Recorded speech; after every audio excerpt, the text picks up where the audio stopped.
Hi guys! Welcome back to my channel. So for today's video is gagawa ako ng worth 10,000 na money bouquet. Please keep on watching!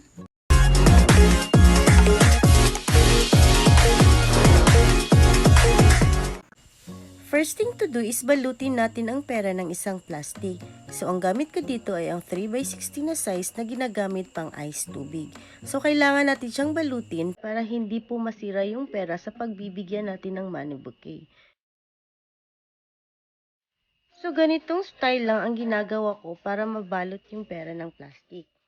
Pinapasok yung pera, of course, at saka hinahati ko sa dalawa yung plastic para mas makatipid ako.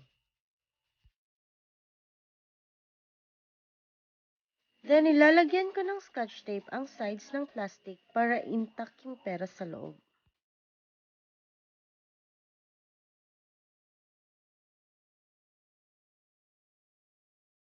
So, ganito yung magiging resulta ng ating pera pag nasa plastic na. So, ginawa ko na ang lahat ng naka-off ang camera. Dahil kung hindi, naku, aabutin ako ng 2 hours for doing this. Worth 10,000 kaya ito. And the second procedure is kumuha ng sticks. Yung mga ordinaryong sticks lang para mas mura.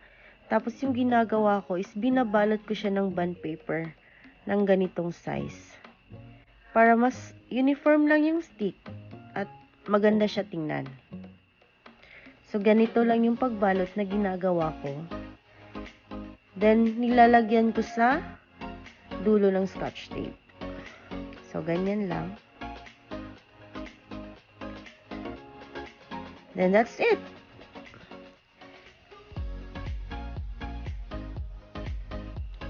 So, these are the sticks with bond paper.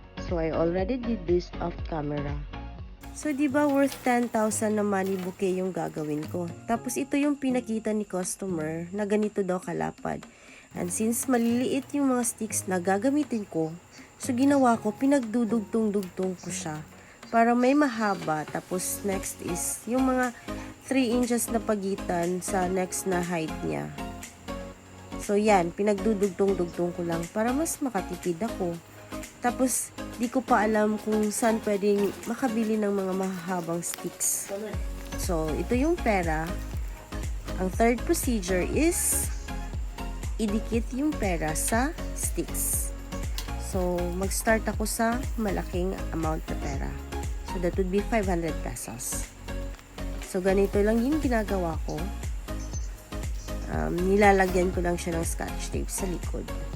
So, dahil naman binalot ko na yung pera ng plastic, so pwede ko na siyang i-scotch tape ng ganun ka heavy. So, ganyan lang yung paglalagay ng scotch tape. So, scotch tape sa taas, tas sa ibaba, tas sa gitna, para naman intact yung pera sa stick. So, ganyan lang. Then, I'll do the rest off camera na.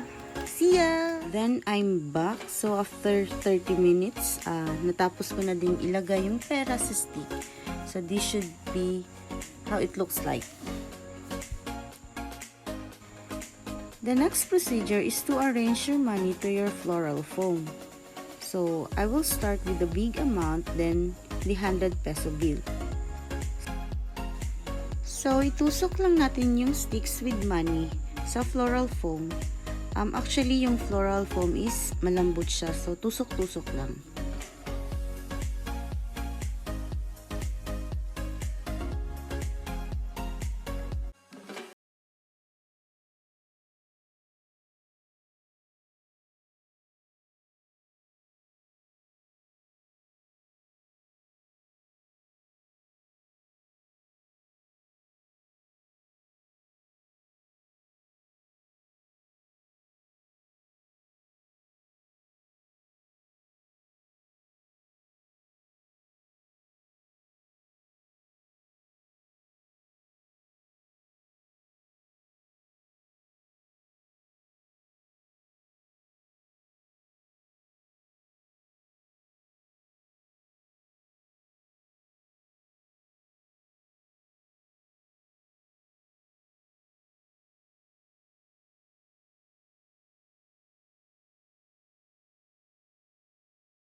My money bouquet na inassemble ko sa floral foam. So this is how it looks like.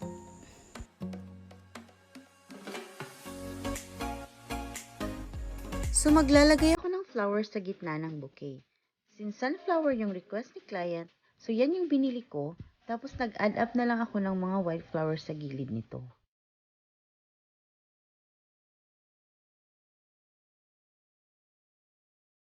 So maglalagay ako ng scotch tape para hindi po gagalaw yung flowers natin.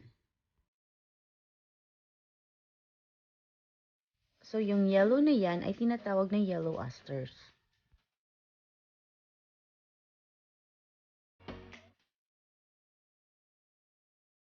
And this is the finished money bouquet na hawak na ni celebrant.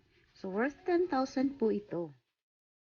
And for your reference, ito po yung inspiration ko at ito naman yung finished product. So this is how the surprise went through. So si ma'am po yung celebrant at saka yung client ko naman ay ang kanyang daughter-in-law. Sana may natutunan kayo sa aking video for today at kung meron man, please do subscribe to my channel at huwag niyo pong kalimutang i-hit yung notification bell para naman ma-notify kayo sa aking mga next na mga videos. Thank you so much for watching. Bye! God bless and stay safe always!